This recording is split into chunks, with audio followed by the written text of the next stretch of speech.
Hello everyone, you are watching PMN Online, and in this tutorial, we will learn how to know how many pips in TradingView. Whether you're diving into forex trading for the first time or you're a seasoned expert, understanding how to calculate pips in TradingView can significantly boost your trading strategy. Knowing the number of pips is vital for making informed decisions in the fast-paced world of forex. Let's get started by heading over to the left toolbar in TradingView.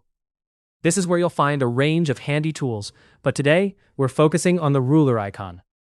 By clicking on this icon, you can measure the distance between 2 points on your chart. This visual representation is incredibly useful for assessing market movements. Once you've selected the ruler icon, click and drag from your entry point to your target price on the chart. This creates a line between the 2 points, and once you release the mouse, a pop-up window will appear. This window provides 3 key pieces of information: the price change, the percentage change, and importantly for our tutorial, the number of pips moved. For example, if you're looking at the Euro-USD pair and see a movement of 0.0050, TradingView will display this as 50 pips.